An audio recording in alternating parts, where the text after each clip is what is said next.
ሶስት ፈጣን ከጭንቀት መላቀቂያ መንገዶችን ልጠቁማችሁ።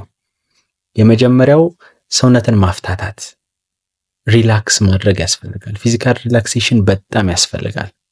ብዙ ጊዜ በስራ ተጠምደን ስለምንውል ምንም አይነት ለሰውነታችን የምናደርገው ነገር አይኖረንም። ምክንያቱም እንደ ሐሳብ አይምሯችን ያለው ስራችን ብቻ ነው። ስለዚህ ሰውነትን ማፍታታት ማለቴ ወክ ማድረግ፣ ከቤታችን ስራ ቦታችን ድረስ ወክ ማድረግ፣ ለአጭር መንገድ መኪና መጠቀም፣ የተለያዩ ትራንስፖርቴሽን ሜካኒዝሞችን መጠቀም የተገባ አይደለም። ስለዚህ ወክ ማድረግ በጣም ከስትረስ ፍሪ ያደርጋል።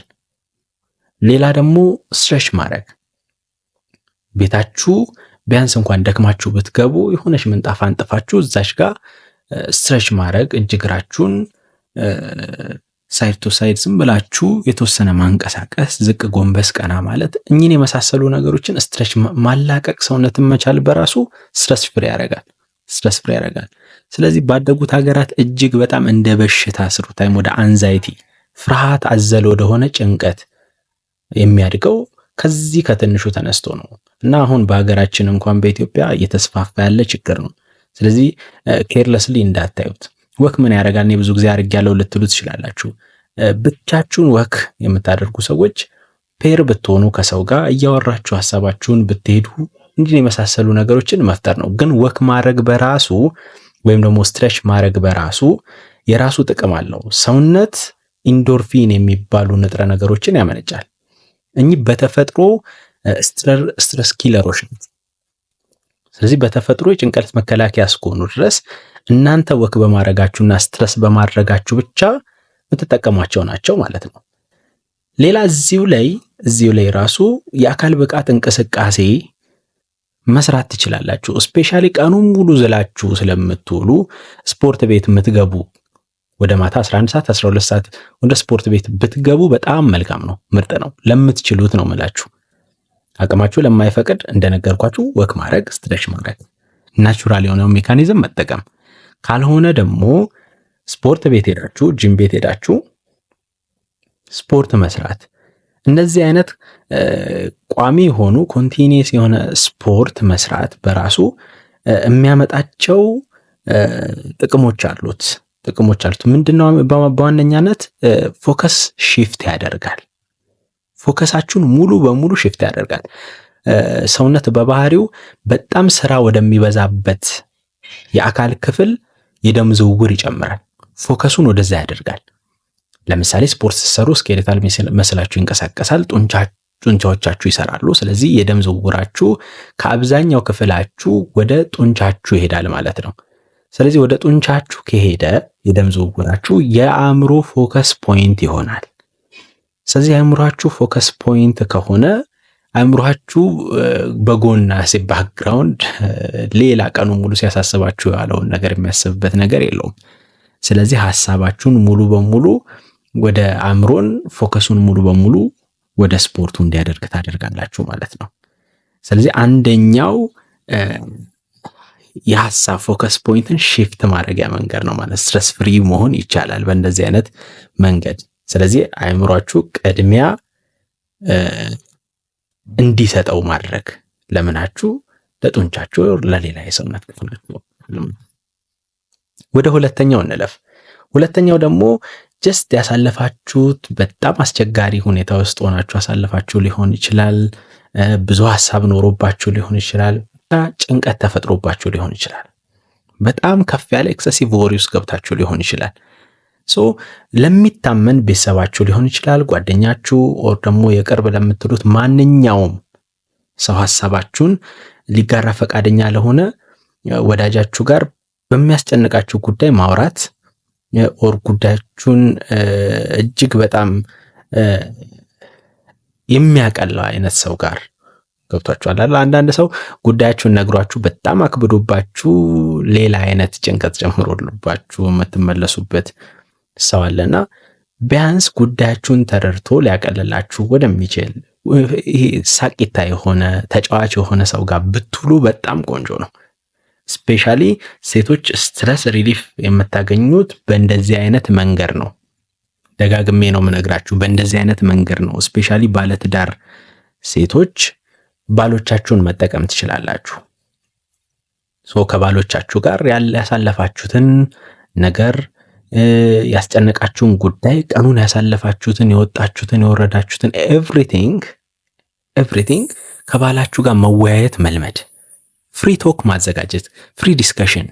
ስለዚህ እንደዚህ ስታወሩ ነገሮች እየቀለሉ ቀላል እየሆኑ በጣም ስትረስ የሚባልን ነገር ጭራሽ እስከማታውቁት ድረስ ልትረሱ ትችላላችሁ ማለት ነው። አንድ ከሰው ጋር መሆናችሁ በራሱ ትልቅ ነገር ነው። ሁለተኛ ደግሞ ያንን ሰው ደግሞ በእንደዚህ አይነት መንገድ መጠቀም፣ ስፔሻሊ ባሎች አደራ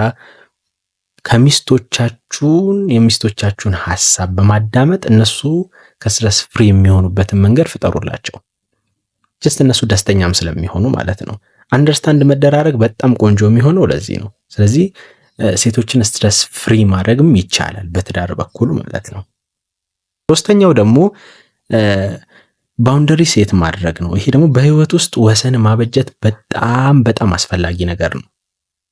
ለማይሆን ነገር እምቢ ማለት አይሆንም ማለትም መልመድ በጣም ያስፈልጋል። ይህ ማለት ደግሞ ባገኛችሁት አጋጣሚ ለሁሉም ነገር ነው በሉ ማለት አይደለም። ጀስት የማይሆን ነገር ከእቅዳችሁ ከዓላማችሁ ጋር ቀኑን ቦይፍሬንዳችሁ ጋር ከቤተሰቦቻችሁ ጋር ማሳለፍ ስትፈልጉ ጀስት ጓደኞቻችሁ ጠምዝዘው የሆነ ሰሙየር ሊወስዳችሁ ቢፈልጉ ነው ማለት፣ የሆነ ኃላፊነት ውስጥ ሊከቷችሁ ቢፈልጉ በሆነ ይሉኝታ የሆነ ቦታ ላይ መገኘት አያስፈልጋችሁም። እምቢ አይሆንም ማለትን በጣም መልመድ ያስፈልጋል። በቦታው ሲሆን እምቢ ማለትና አይሆንም ማለት እጅግ በጣም ከብዙ ነገር ያድናል። አላግባብ ኃላፊነት ውስጥ መውደቅን በጣም ነው የሚቀንሰው። ኃላፊነት ውስጥ ደግሞ ካልገባችሁ ደግሞ ተጠያቂ አይደለም። ተጠያቂነት ካልመጣ አትጨነቁም።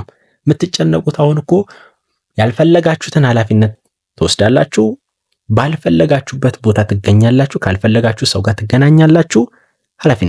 ኃላፊነቱ ደግሞ ተጠያቂነት ያመጣል። ተጠያቂነቱ ያስጨንቃችኋል። በተቻላችሁ አቅም መጀመሪያውኑ ተጠያቂነቱ ሳትገቡ ኃላፊነቱን እምቢ በማለት ማስቀረት ትችላላችሁ። ያው ሀበሻ ስለሆንም በጣም ስለሚከብደን በይሉኝታ ስለምንጠቀም ነው። ይሄ ደግሞ ማለት ፈጣጣ እንሁን ማለቴ ሳይሆን በማያስፈልግን ቦታና ጊዜ መርጠን የማይሆንን ነገር መዋል የማንፈልግበትን ከማይሆኑን ሰዎች ጋር መግጠምን እምቢ ማለት እኮ ነው። ቀለል አድርጋችሁ ይህንን ነገር መለማመድ ያስፈልጋል። የመጀመሪያ ጊዜ ኦፍኮርስ ከበድ ሊል ይችላል እንደኛ አይነት ሶሳይቲ፣ ኋላ ግን በጣም ትጠቀሙበታላችሁ ይሄንን። በመጨረሻም የምነግራችሁ ነገር የከፋ የጭንቀት ደረጃ ላይ ከደረሳችሁ፣ ኬዛችሁ በጣም ከፍተኛ የጭንቀት ደረጃ ላይ ከደረሰ ሀደራ የምላችሁ ነገር የጤና ባለሙያ ጋር ለእርዳታ መሄዳችሁን በፍጹም መዘንጋት የለባችሁ። የጤና ባለሙያ ሊያያችሁ ይገባል። ስለዚህ እንዲሁ ብቻ በሶሻል ሚዲያ የሚተላለፉ ነገሮች ብቻ በቂ አይደሉም። ስለዚህ የጤና ባለሙያ ጋር ተገናኝታችሁ በጉዳዩ ላይ በጣም ኤክስፔሪየንስ ካላቸው ሰው ጋር አውርታችሁ ስትራቴጂክ በሆነ መንገድ መፈታት ይችላል። በቃ የኔ ችግር አይፈታም ማለት ሳይሆን ስትራቴጂክ በሆነ መንገድ መፈታት ይችላል። ይህንን በማድረግ ቢያንስ አሁን የነገርኳችሁን ሶስቱን ነገሮች እንኳን ኤቭሪዴይ ፕራክቲስ በማድረግ ሶስቱን እንኳን ባይሆን እንኳን አንዱን ኦር ሁለቱን ፕራክቲስ በማድረግ ከስትረስ ነፃ መሆን ትችላላችሁ። ፔንኪለር እየወሰዳችሁ ራሳችሁን አትጉዱ። በነፃ ስለሚሸጥ ብቻ በነፃ የኔ ሴንስ ያለ ፕሪስክሪፕሽን ማለት ነው እንጂ ገንዘብ ትከፍሉበታላችሁ ኦብቪየስሊ። ያለ ፕሪስክሪፕሽን እንዲሁ ብቻ ስለምትወስዱበት እና አሁን ለጊዜው ስላሻላችሁ ብቻ ተጠቅማችኋል ማለት አይደለም። ባይዘው ለዚች ጊዜያዊ ጥቅማችሁ ለረጅም ጊዜ ዋጋ ትከፍሉበታላችሁ። ሰው ኩላሊቱን፣ ጉበቱን፣ ብዙ ነገሩ እኮ የሚበላሸው እኮ በእንደዚህ አይነት መድኃኒት ነው። ግን እንደዛ አይነት ሪስክ ውስጥ ከመግባታችሁ በፊት ግን ጀስት እንዲህ አይነት ናቹራል የሆነውን ልማዳችሁን በማስተካከል ብቻ በተፈጥሮ ስትረስ ፍሪ መሆን ትችላላችሁ። ይሄ ብቻ ነው ወይ እያልኳችሁ አይደለም። እኚህ ሶስቱ ዌዎች ግን ጥሩ ናቸው ስትረስን በአጭር ጊዜ ውስጥ ከስትረስ ነፃ ለመሆን በጣም ቆንጆ መንገዶች ናቸው ነው። ይህንን ተግባራዊ በማድረግ ስትረስ ፍሪ መሆን ትችላላችሁ። እንደዚህ አይነት ቪዲዮ የሚመቻችሁ ከሆነና ሊደርሳችሁ ከፈለጋችሁ ሰብስክራይብ፣ ላይክ እና ሼር ማድረጋችሁን እንዳትረሱ።